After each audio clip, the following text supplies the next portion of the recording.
it does not make sense to save the climate in the US or to save the climate in Europe or to save the American animals and the German animals. It's happening here, and even if meat consumption is stagnating there, the meat factories will still keep on producing because they're just sending it down here. So this is a good place to invest, and we slowly see signs, fintech. We have our first unicorns, and I hope it trickles down to plant-based. It's kind of expensive, or we think plant-based eating is expensive because, if you're trying to do smoothies or you're trying to eat salads, these things are expensive in the grocery stores. So it's also like, it's like an elite something, that came from outside. So it's something that a certain class of people aspire to be. Oh, I'm vegan, I'm vegetarian, versus you grew up on this, you eat this every morning, you do this every day. Your parents have been doing it, you just didn't realize. Africa as a continent is importing $40 billion more worth of food than it exports every single year. And to learn more that a lot of those imports are meat and dairy products just really speaks clearly to how unsustainable this path to development is. I feel like Western investors and investors in general really just need to understand the potential for African agriculture. Right now, a quarter of the agricultural land in the world is on the African continent. And, in the scenario where everyone in the world is vegan, Africa alone could feed the entire world 1.5 times over. You are plant-based. How do you get crayfish aroma? And I said, why don't you mix your ginger, garlic, and add your iru to it? Then you're good to go. Iru is actually locust-based. So I think the trend, because we want to act like the foreigners are doing, the Westerners, we want to cook like them, we want to eat like them. That's where the problem starts from. We need products that really work for Africans, that convince Africans, and are affordable, available, and taste, and otherwise we're going to do the typical 4% vegetarians, 1% vegans in the world. But that's not going to change much. Otherwise they just eat some chicken 2 years ago killed in China, and then it's ending up here.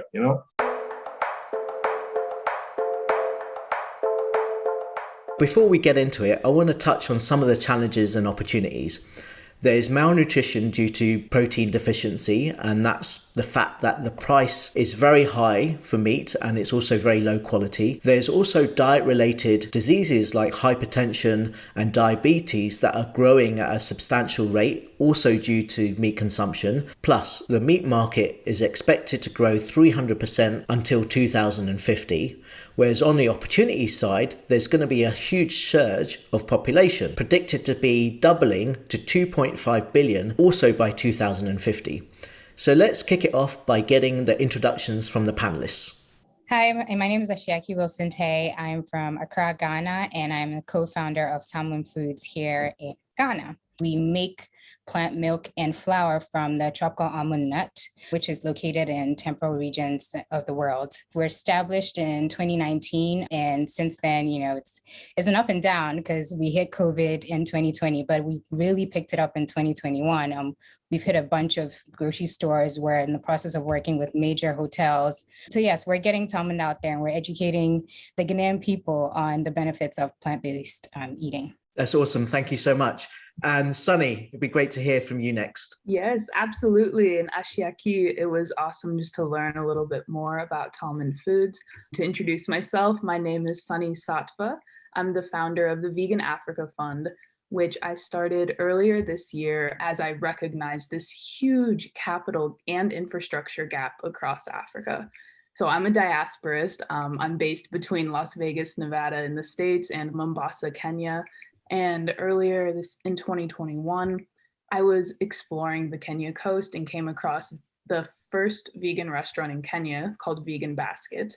And I got to know the owners and their story, and the founders inspired me so much to the point that I started personally investing in their business and realized that with the kind of impact I want to make, it really can't just be me investing one-off in my local vegan restaurant. It really does have to build the network and the movement for impact.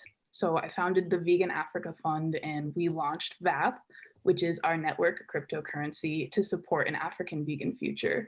And I'm incredibly excited to be fundraising for the first round of our fund, to be meeting and networking with the founders, like all of you today on this panel, and to learn and grow more with the African ecosystem, because Anant, as you said, some of the biggest growth potential in the world, I think, is on the African continent. For sure. Thank you so much. And Bola. My name is Oyebola Adeyanju, co-founder of Veggie Victory, the first plant-based food tech company in Nigeria. Veggie Victory's story started in the year 2013. We started with a restaurant. Out of demand from our customers, we moved into a meat substitute, because people come to the restaurant, they try the meat, they were not aware that you can go plant-based on Nigerian meals. And they come to the restaurant, they were seeing other things. So that was when the demand comes for V-Chunks. That's the first plant-based meat substitute in Nigeria. Thank you so much. Over to you, Akeem. Yes, hi everyone, great to be here. My name is Akeem. I'm the other co-founder of Veggie Victory in Lagos, Nigeria. And what Bola didn't say is she is the brain behind the product development. So she really figured out how a meat substitute should taste, especially for African recipes. So the idea is really that on the continent, we have our own meat substitutes that really work the way we eat, and not, I always say, some burgers from somewhere. A little bit background from my side. I've been vegetarian 19 years and then an additional vegan 8 years. So altogether some 26 years. And it really came that there was no restaurant I could really eat what I wanted to eat, especially typical Nigerian meat delicacies. You know, we have a kind of jerky or suya. And then my first pitch was for Bola to say, hey, let's do something about it. And that's Veggie Victory. Thank you, Akeem. So let's stick with you to kick off this discussion. What does plant-based eating in Africa actually mean? It's really the greatest question, you know, because there's a lot of misconception about plant-based eating in Africa. It is actually, I would say, the traditional African cuisine, or its regional cuisines, are very plant-based by default, but we never made a fuss out of it. You know, it was now with the colonial times that this meat thing came in, very similar to the Western world, where meat consumption was also never as high as now. So you find that most African dishes, and I just generalize, you know, Sunny is in East Africa, Kiki is not far in Ghana, but it's similar. I hear similar stories from Botswana, from South Africa, and there is a similar way of cooking, you know, and it was never really much meat, you know. If you talk to elderly people, they will say, oh, we ate 3 times in a year some red meat, you know, or chicken was not every day like now. It was maybe once a month or whatever. You know, you grow your own animals. So it was much more sustainable. And this animal farming came in much later, and we must almost for every meal have meat. The overall consumption of meat is actually quite low. It's still low in Africa. There were numbers like in, I think it came from Southern Africa, like in a year, they eat per head 5 kilograms of chicken compared to 120 kilograms of chicken in the US. So that's like over 20 times more, you know? So we still don't eat much meat, but it's not going to stay like that forever if we're not acting now. You mentioned the population growth, the numbers will go up, and we see that already in China. They used to eat 5 kilograms of meat, and now they are jumping to 60. And if we do that here, then we are going to be the problem of meat production, meat consumption in the future. Right now, we are not. But so the idea is, let's do the leapfrogging like in many other things, you know, and try to avoid meat, because also we don't have all this health thing you guys have. Just as a little intro from my side. But Bola can definitely talk more about plant-based eating. She has been there from the beginning, you know, and also happy to hear from how is it going in Kenya. There's a much larger vegetarian community, you know, with the Indian influence. But yeah. Akeem, I love hearing your insights on, you know, from your perspective, the plant-based roots of Africa, because I see this really huge legacy of eating plant-based across the continent. I've been, networking with people in the startup space for the past year. And as I speak about the Vegan Africa Fund, whether someone's vegan or not, a lot of the time people will tell me like, oh yeah, like, my grandma's plant-based and she's been plant-based for her whole life. And there's this kind of like theme that I'm starting to see where the vegan movement is so much more ingrained in the roots of Africa. And just to speak, Akeem, to what you recently said, there's kind of a bit of a worrying shift in the rest of the world where, the Indian subcontinent for the first time is now eating 50% of the population is eating meat. Before that, it was basically majority vegetarian forever. And I feel like Africa is going through the same thing where the majority of the population in Kenya, is very plant-based. I grew up in the States and I remember the first time, eating traditional Kenyan food on the coast or eating ugali na sukuma wiki, which is maize meal, and sukuma wiki. And it reminded me a lot of soul food from the South in the States, which is like grits and collard greens. It's the same food that's translated across the continent and across the world. And to me, it shows how strong that those plant-based roots are. And I think there's a lot of energy behind the movement, and plant-based eating really is eating healthy and just eating a traditional way that fuels your body well.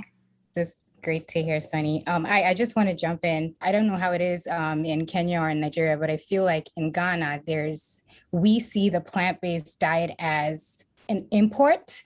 So it's more like, with the growing population of expats or the growing population of the diaspora, more people are becoming aware, more people want vegan options, more people want vegetarian options. But like you guys are saying, like, this is something that, especially with Ghanaians, we eat a lot of rice and beans. Like this is the meal you get on your way to work. It's called wache. And somehow we've dressed it up to include the eggs, the fish, the chicken, the sausage, so those are the accessories that it comes with. But we eat a lot of rice, as you know, in Africa. We eat a lot of beans, we eat a lot of maize, a lot of corn. A lot of our staples are like kenke is corn-based, they're fermented and stuff like that. So I think it has to do with the idea of the import, so it's like, it's kind of expensive, or we think plant-based eating is expensive because, if you're trying to do smoothies or you're trying to eat salads, these things are expensive in the grocery stores. So it's also like, it's like an elite something, that came from outside. So it's something that a certain class of people aspire to be. I'm vegan, I'm vegetarian, versus you grew up on this, you eat this every morning, you do this every day. Your parents have been doing it, you just didn't realize. So that's one aspect. And then I also want to talk about the dairy aspect, moving from meat. That's another factor of plant-based eating. Because in Ghana, we're just swamped with dairy, and we actually import most of our dairy milk. We have so many crops in Ghana that we can use to do plant-based milk. We have the tiger nut, we have the cashew, we have the peanuts, there's so many things that we can do, but it's just not something that I don't want to say it's not encouraged, but we're definitely swallowed up by dairy options. We're definitely swallowed up by the ideals and the peaks and the evaporated and the powdered milk. So that's my 2 cents. Yeah, just holding on the topic of ingredients, obviously, Kiki, you mentioned there that a lot of the dairy is imported, and especially the types of nuts that are homegrown that you're creating out of almond is not so widely used outside of Africa, but the nut is grows quite well. Can you just explain a bit more about that? And, the types of foods that you can actually grow in Africa that is going to be beneficial for plant-based companies to be created? So almond is basically, we work off of the tropical almond nut, and there's so many species of nuts out there. It's over 500. And there's the conventional almond, which we all know, the ones that come from California mostly. So 80% of the world's almonds are grown in California. But that requires a lot of artificial irrigation. And then you have the tropical almond nut, which is a different kind of almond, which grows in temperate regions. So you can find it along the coast of West Africa. You can find it in Asia. You can find it in the Caribbean. So we have those two, but again, we're living in a world of dairy. So not too many people see a nut, be it the tropical almond nut or the cashew or the peanuts. Like, we didn't really know much about peanut milk until very recently, and we eat peanuts. So we have all these options that are slept on. And I don't know whether it's due to education or it's something that we're still figuring out. But yes, there's so many crops or nuts that we haven't even explored that we can use to create milk as an alternative to dairy. Mm-hmm. Yeah. And Bola, you've been experimenting a lot with different types of ingredients, obviously from your product range, but also from the restaurant. Can you explain a little bit about the sort of things that you've been seeing locally? Okay, so the issue started from we Africans always like trying to forget our roots.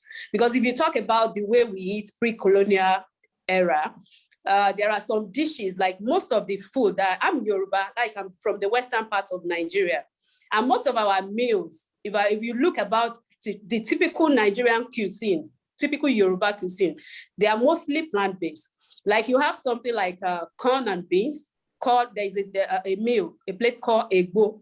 So you use corn and beans for that. We have jogi, we have alapa. Jogi, when I say jogi is like mixture of melon seed and beans. So that's like a source of protein, plant source of protein, mostly. So we usually, our great-grandparents, they usually eat most of plant-based meal.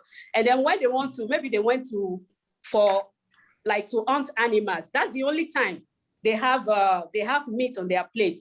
And also like chicken, when it comes to, imported chicken, and it's like a luxury that everybody is looking forward to. Like when I get to a certain stage in life, I have to have this. And then we tend to forget about our roots, how we used to eat, what we used to do. So you see, like now, if you go to the market, you see a lot of imported spices from the market with chemicals.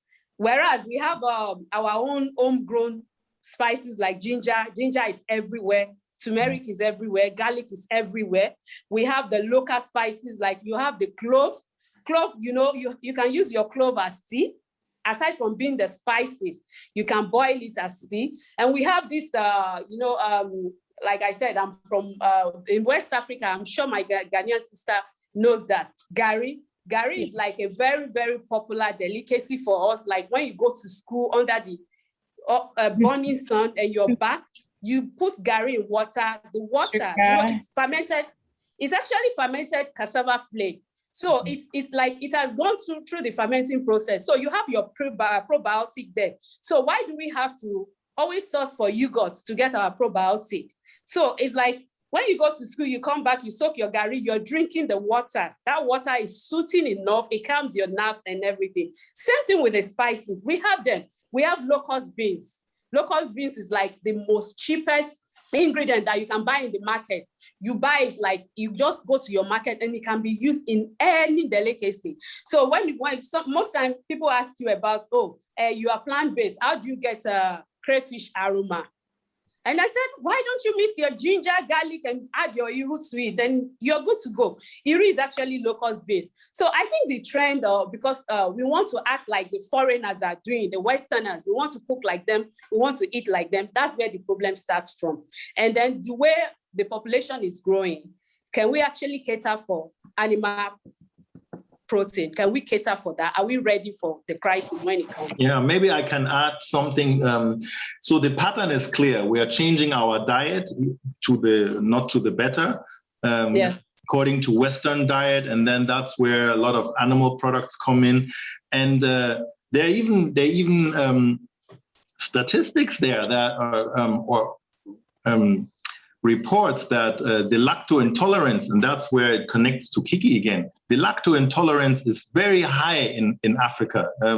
They made some studies for West Africa, for Nigeria, it's like in the high 90s, lacto intolerance, but we are being overwhelmed with dairy products and yogurt, milk, powdered milk, that also causes the problem of breastfeeding, it's so it's really literally Africa has become a dumping ground for many things, but also food things.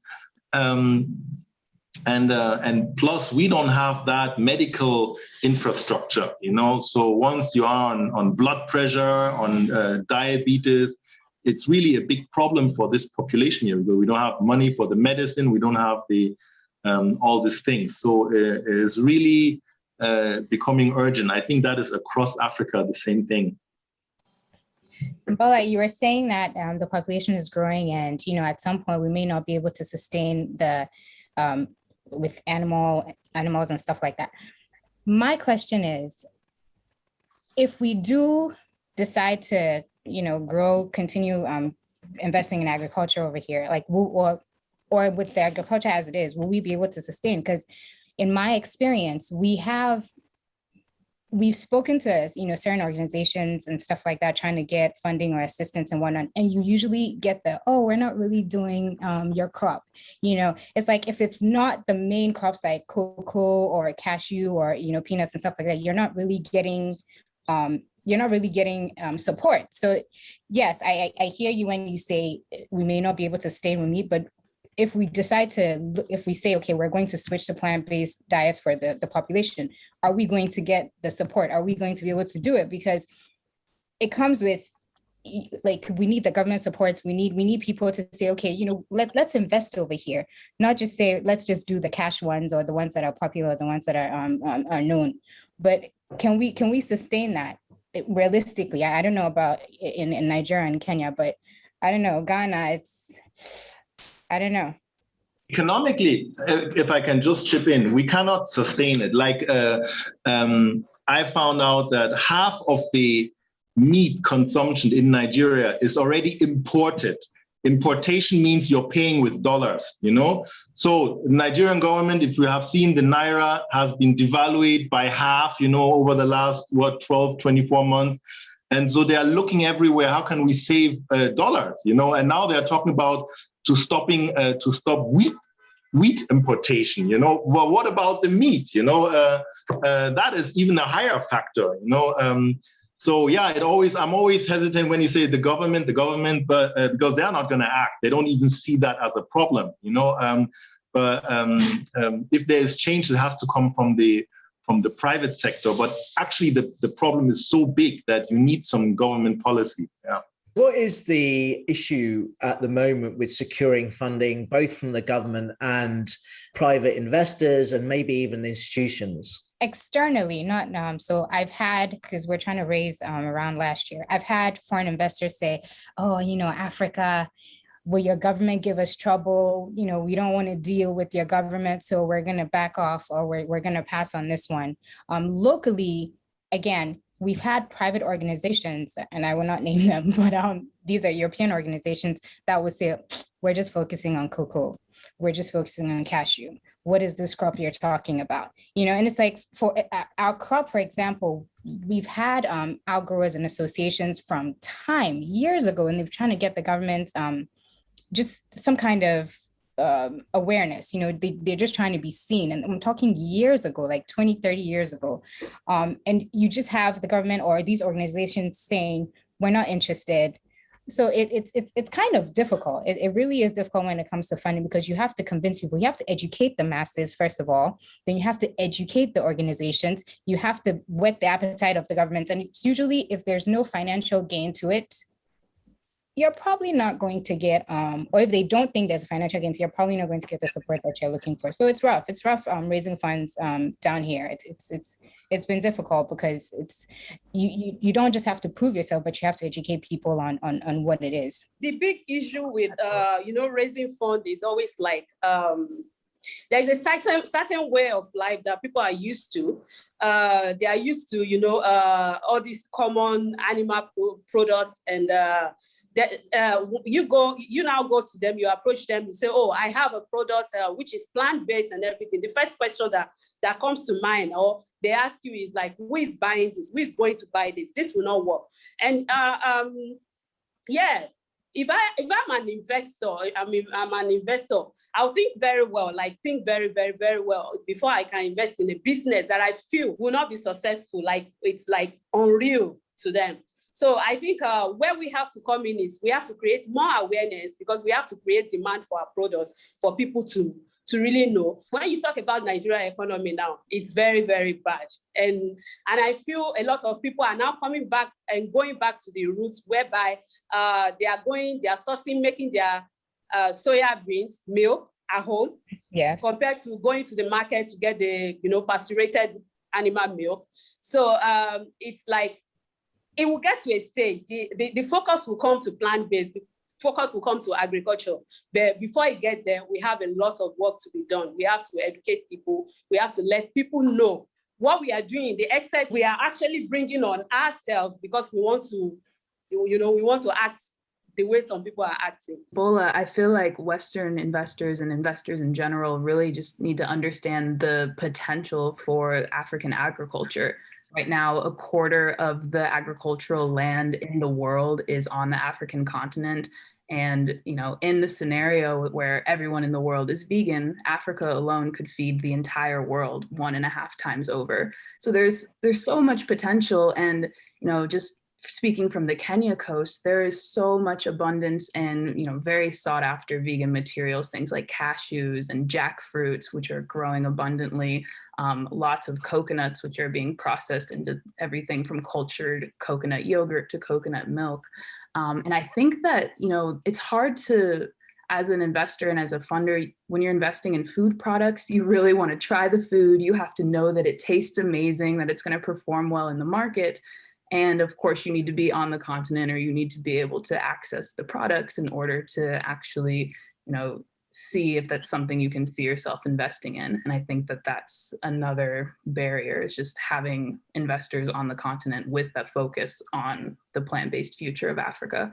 That's part of why I launched the Vegan Africa Fund, because I saw how clear this gap was and how much struggle that there is to access these external funds, and it's so necessary. So Sunny, if you can stay on that point, it's really important for everyone to know, like, in terms of your fund, how have you been able to convince especially investors in Africa and also outside Africa? And Kiki touched on, like, European investors having certain opinions of certain ingredients, for example, types of companies they want to invest in. What's going to boost more funding from your opinion? I definitely feel like a focus on regenerative agriculture and food forests is very, very crucial. Really focusing on vertical integration on the supply chain, but also a focus into mushrooms and fungi innovation, I think is going to be huge. For me, I think the vegan movement has to be hand in hand with the mushroom movement and mushroom growth, because it's one of the largest living organisms on the planet. And one really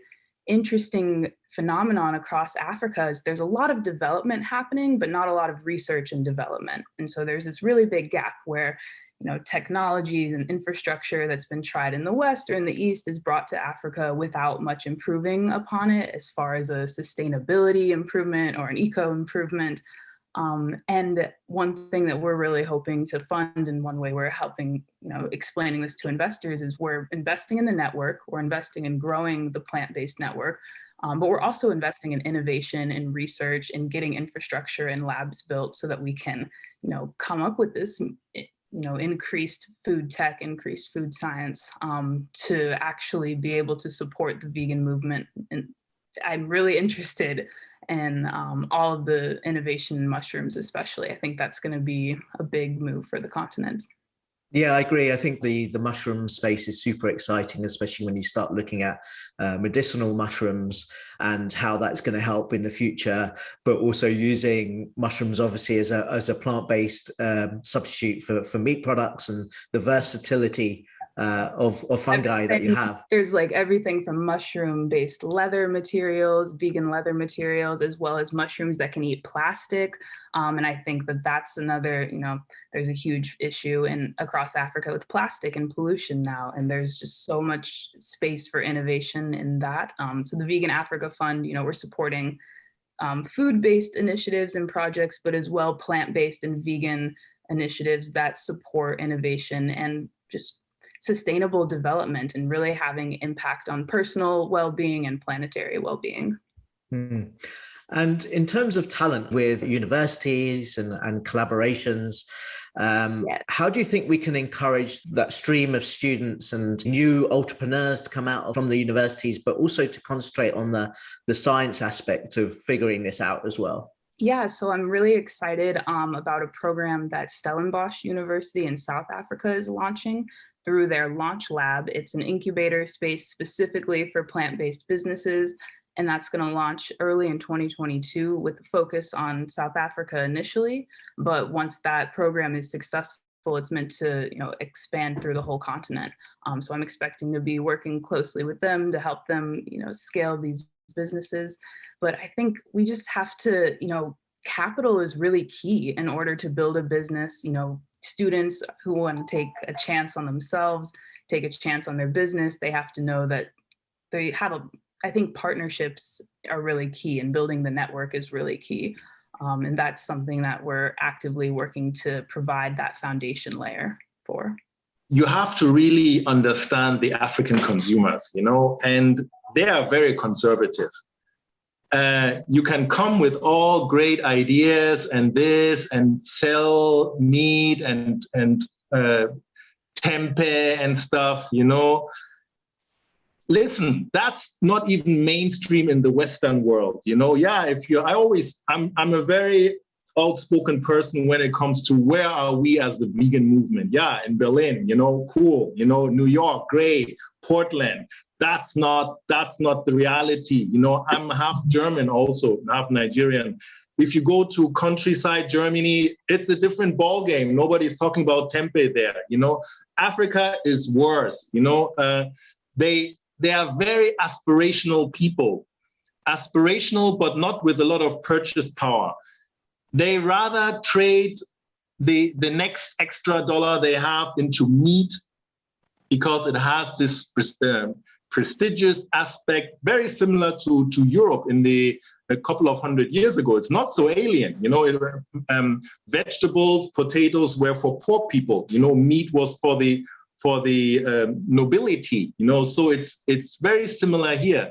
We need products that really convince people and are not considered poor man's food. Like I always say, we have soy chunks. Why does soy chunks, and they're dirt cheap, why didn't it go anywhere, especially in Kenya? You have this saucy stuff, who's eating it? That's not mainstream. That's not how we're going to do impact. That's maybe the 1% that hipster vegan thing in the Western world. If we want to make an impact, we have to go outside the big cities, where people live. 70% of Africans still live in rural area. You can't come with Beyond Meat burger that needs refrigeration and this and that. And South Africa, sorry, I like sometimes discussions that are a bit, stubborn. South Africa, it depends on where it's coming from. Stellenbosch, I don't know. That's not where many Black people live.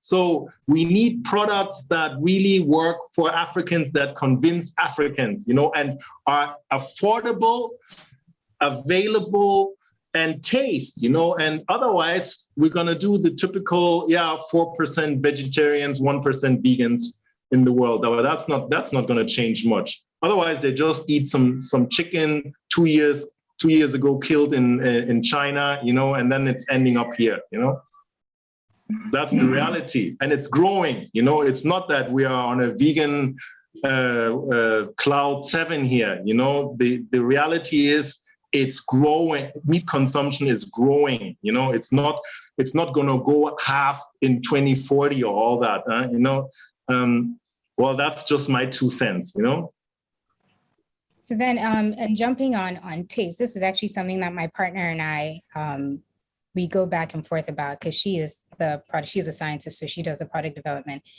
And almond milk, it's relatively new, and I'm talking like the imported ones, relatively new, especially when you have like products like Root Health, which is, straight up, it doesn't have any, the original ones doesn't have any, sugar or anything like that. So we have 2 flavors with almond. We have the unsweetened, and then we have the cinnamon sweetened. And my partner, I am more like, we have to make it really sweet, because there's a convincing aspect. I know who we are as Ghanaians. Like, if it's sweet, we're drinking it. Unfortunately, there's not too many people who the population of people who actually care about the health of it, it's not that great right now. So it's like, I come from a place saying, let's make what tastes good to get, like, this is how we get their buy-in, and it's something that I struggle with. It's like, do we do the direct education and say, this is good for you, try it, or we say, we're going to make it sweet, we're going to make it what you usually like, compared to not Coke, but maybe fruit juice or something like that to lure you in and to rope you in. And that's taste is really key when it comes to convincing the market around here. I mean, health is always, that's the thing, I mean, we can talk about health and we can talk about plant-based, and market strategies, if it's sugar, I'm pragmatic, I would guess almond milk is still healthier, even with sugar, than some imported. Sugar, no sugar. Yeah, or a sweet almond milk is still better than an unsweet whatever. Well, we need to convince the consumers. Otherwise we're staying in our bubble. Fantasizing how is Africa becoming vegan, and it won't. We need the products that work. Otherwise, other products will come up. And then it's just. Hoping against hope that those products will be vegan, like ramen noodles, with chicken flavor. Actually, there's no chicken in it, it's actually a vegetarian product. But is it healthy? No, it's not. But if it keeps people away from eating more chicken, well, then, we always, I guess, everywhere we have that discussion. Are we idealists, or are we, what are we trying to do here? And then there's the mentality of it. So for something like milk, when we say, oh, plant-based milk, they're like, oh, why is it milk if it's not coming from a cow? Or something like tofu suya, which I tried it years ago. This is when I was transitioning, and it was just awesome. Like it was really good. But it's like something like that. It's very difficult to convince the average Ghanaian, try this instead of your beef or your lamb or whatever kebab we call it kebabs over here. But tofu suya is so good. I think so. I personally think so. But it's like, it's very difficult for me to tell people, hey, let's go to that vegan restaurant. You just don't even have these. We have soy. It's like, why don't we have these on the market? Like, I went to a restaurant last week and I asked for tofu sushi. Nope, we don't have that. What? And it tastes good. I really don't think that it would take much convincing, but it's actually, the reality of it is so hard. We just can't get over it's not meat or it's not from a cow. So I think once we do that, we'll make some progress. And how is the consumers reacting to your marketing efforts? I mean, how do you think it's different from maybe the Western world of marketing to each of your countries makes effective marketing for plant-based products? Is it to touch on the health aspect? Is it around sustainability? Is it around animal welfare? Or is it really trying to get them to taste the product and convince them that way?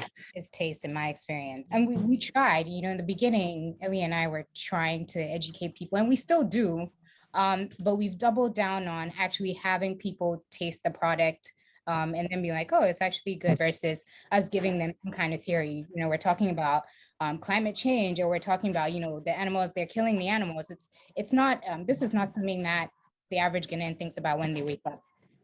So we found that it's better to, not to say we've put education on the back burner, but we found that it's better to hit them with the taste, like the experience first, and then give them the story.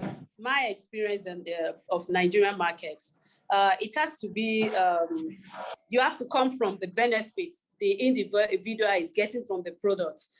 You talk from the health aspects of it, and also you have to make a very nice and tasty product. The product has to be close to whatever you are trying them to substitute the product with. When we started with our product Vichunks, it's always like easier to convince somebody that is living with a non-communicable diseases, because before the product was out, there's always this problem of what can I eat? When the doctors say, oh, you have a very high cholesterol, you have to reduce your beef or your animal protein, and it's always like, oh, so I'm going to eat bland. I'm going to eat without, without something to chew.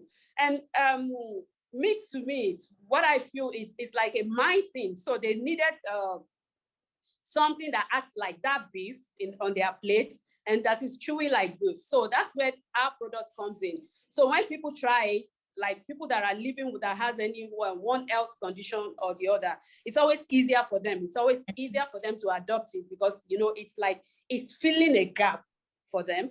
So when you now talk about convincing, someone who is not, health conscious, who doesn't care about the planet or something. So it has to come from, you can actually add this to your, to your dishes because people like varieties. If you look at the Nigerian dishes, there's this word, orishirishi, which means different kinds of things. So if they are cooking a pot of soup, it has to have like beef, crayfish, chicken, fish in it. So convincing a customer like that, you have to tell them like, oh, you know what, you have to add this plant-based meat to your diet. You can add it to your orishirishi. It can serve as this, it can serve as this. And with time, the education comes from there and you're able to convince them. Yeah. If you're looking at, globally, beef consumption, and if you relate that to CO2 emissions, and if it was going to be a country, it would be third, after America and China. So having these add-ons for beef is just like terrible for the planet, right?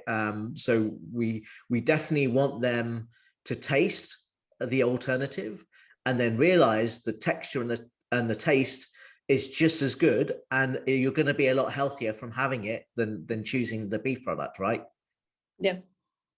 So you need to kind of get them to try it first. Yeah. Let them try it and get used to it. So because if you talk to like an average Nigeria, if you talk about planet, what the cattle rearing is doing to the planet, they will start laughing at you. There's this word that is one death that will kill you. So they don't care about that. Like something muscular, man. So if I can use like the pidgin slang, they will say, oh, now one death will keep pesting. So it means like you die from something. Mm-hmm. So it doesn't concern, it's like they're not even taking time to think about, what this thing is about. But if you talk about, if you have this, if you have higher cholesterol, or you have to prevent this, if you add more plant-based things to it makes you look, the look is a very crucial thing. Makes you look good, you feel good, makes you healthy. They are willing to listen. And then also for those ones that are saying, oh, I don't care, I eat, this is how we've been eating. You come, okay, add it to your diet, and with time, they cut down, it's a gradual thing. It's a gradual process. So first we need to get them to try it and also cultivate the habits of reducing the animal source they are using. So we have a plain and then we have one with more personality. The older generation and those with diabetes and stuff, they don't need convincing. They don't really have a choice, and most of them actually go for the plain, which if you're not someone who really enjoys the taste of nuts, because that's all it is, because we don't have additives and stuff, you won't really appreciate the plain. But you have the older generation, those who have medical conditions, they don't even want the cinnamon, they don't want the sweetened, they just want the plain as it is. And you don't have to say it twice. What about the younger generation? I mean, are they looking for these role models to say, okay, this person looks great and they're super healthy? So you've got the Western role models that especially plant-based companies would have these ambassadors, for example. Are there enough ambassadors in Africa, especially to convince the younger generation and maybe the older generation too? I can say something, because I'm every day in the marketing. That's one thing I am not happy on the continent, that the millennials are definitely haven't gotten that message. As Kiki was saying and Bola, that we have an opportunity to get to those that consider health conditions, because once you are mid-age, you have problems here, and that aggravates here. But the younger ones, obviously they don't have many health issues. for them, it's not a big deal. You know, they want to start enjoying life, and meat is that. It's completely different than millennials or younger generation in the Western world that are really worried about the planet. You know, altogether, I'm optimistic. You know, because we have these health challenges on the continent, and people are realizing it, especially with the pandemic, that if your individual health is not on top, you know, don't rely on hospitals. We don't have them. Medicine, we don't have it, you know. So it's your personal health. So it's a unique opportunity to get more people, you know, and it's going down from before it was 6 people in the 60s, now it's in the 50s and 40s, and it's going down, you know, because these problems, it's really affecting people. The other chance we have here in Africa is that people don't expect very much of meat. You know, I always say, you know, Bola, maybe assist me there, as long as there's something on top of the rice, you know, very similar to Ghana, it's fine. In the Western world, oh, my salmon, you know, my tuna fish, you know, my steak, we're not fuzzy people like that. There has to be something chewy, and we can do that with plant-based or whatever, you know, but it must be affordable, not cheap, not more expensive. But we have the chance to find products that actually convince people. That's what Bola is doing with Bichons, you know, that it actually, people are always standing in our restaurant and say, no, this must be meat. Don't tell me it's not meat, you know? So we have that opportunity. It's different than the Western world, where most people can afford meat, you know, not everybody, but most people, and they're quite spoiled, you know, and oh, this is not a T-bone steak, you know. Last thing I want to say, the funding, basic to wrap up my thing here.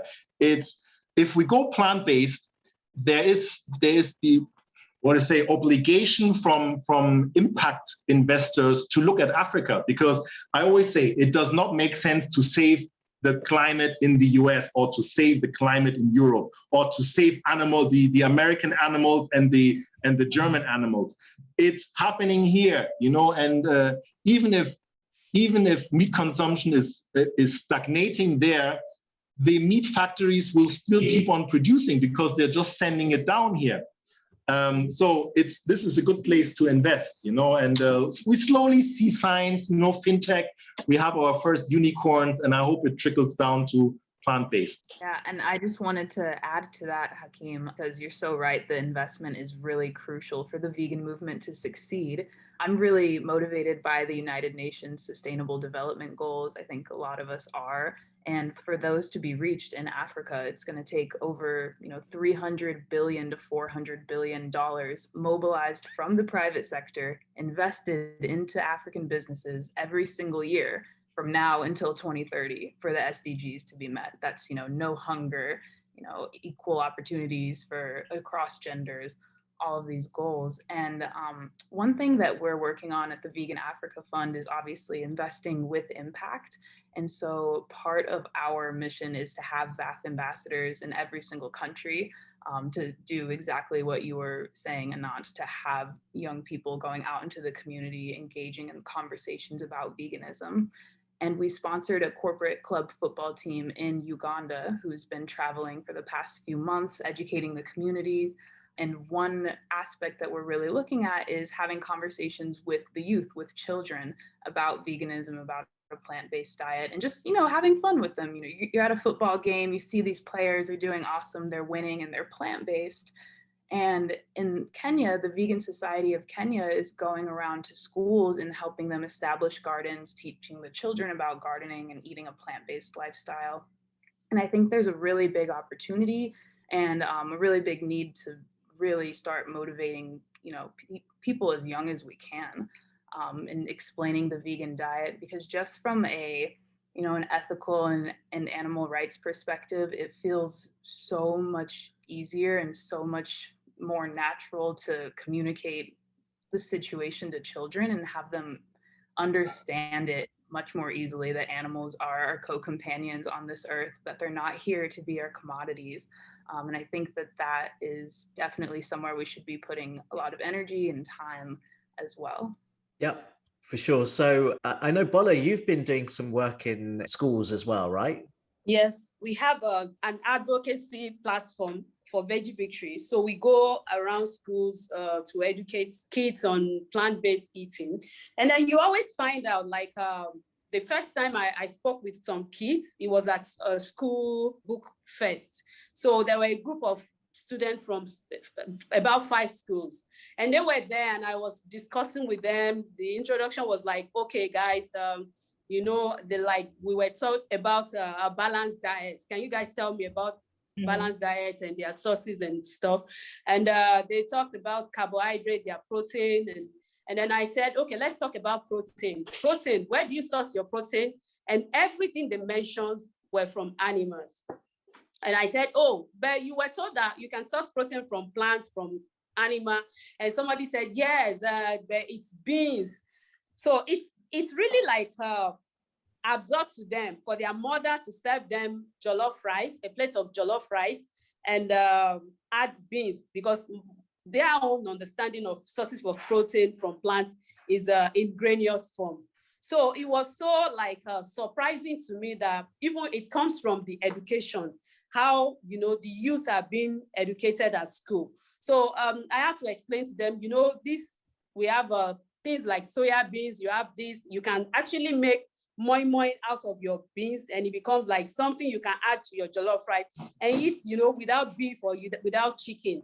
And they were surprised. So that shows that we have to actually start from the, you know, from the young ones. We have to start from when they are small, when they are young. Yeah, some of them have puppies, you know, that they love.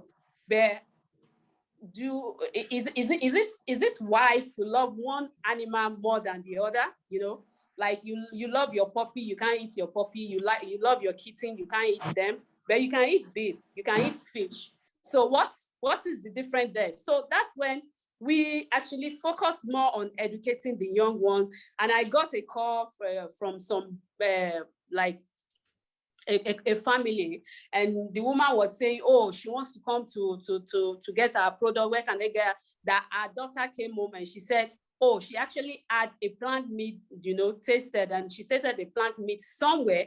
And mommy, this is the meat I would like us to, because from the education, she was educated. She knows what the cattle rearing is being done to the planet, and also what it can result in, because I had to educate them and tell them, like, okay, we all have, in our family, in Nigeria especially, in our family, we all have somebody battling with high blood pressure, high cholesterol and everything. If not our parent, there is a grandparent or something. So I have to let them know, we have to educate them and let them know that it starts from when we are young. It doesn't just come up one day. It doesn't just start.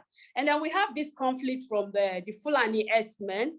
It means, like, because the demand for cattle is very high. So you see the northerners moving their cattle all the way from the north to the west.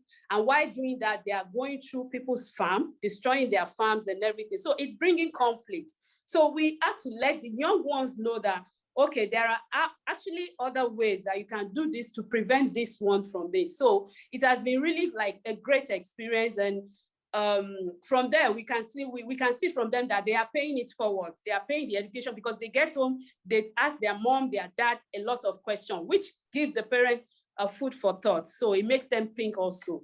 Awareness is absolutely key. It's not just another vegan market that is so hyped now. It really need a lot of awareness. So all this school outreach, we are doing a restaurant outreach, getting the meat substitutes into people's mouths. You know, that's the highest conversion.